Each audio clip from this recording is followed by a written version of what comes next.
ovo je navalio. Ovo je navalio. Komu to bio? Nisam mogo. Nisam zaista mogo, nisam imao srce. Bravo, drugari. Nadam se da ne smetam. Gospodine Todoroviću, kakva čast. Otkud vi?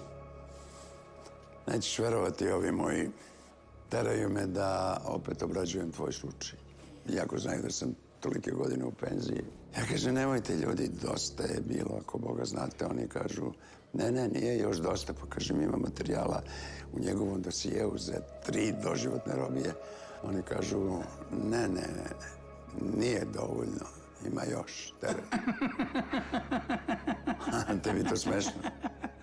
Dobar si, Todoroviću. Dobar si ti. Dobar si, Todoroviću. Kojim dobro? Pa baš da je dobro. Ne znam da li je dobro, ali da možeš da mi pomogneš, to sam sigurno. Uvek.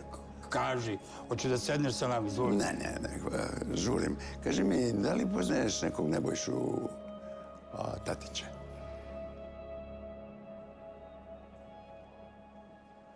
E pa taj, Nebojša Tatić je u svojoj bahatosti i svom ludilu pomislio da može da se zajebava sa Todorovićima. Pa sam teo da ga pitaš da li poznaje Vesnu Todorović.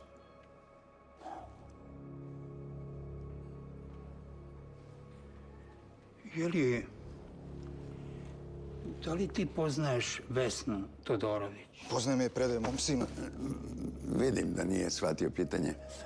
A pitaj ga da li poznaje Vesnu Todorović, jer da je poznaje, ne bi je pretio i ne bi je ponižavao.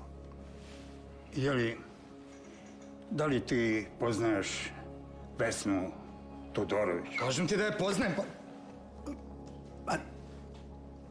Šta kaže? Šta kažeš? Ne poznajem je. Kaže da je ne poznaje. Znao sam ja da je u pitanju neki nesporazum, hvala Bogu. Hvala ti puno na razumijevanju. Ne, ništa uvek. Pa dobro, pozdravi puno tvog kolegu Tatića. Nemoj da šmaraš ljude, javno mesto nije kulturno. Pa čak i kad su to zaslužili. Prijetno, drugari.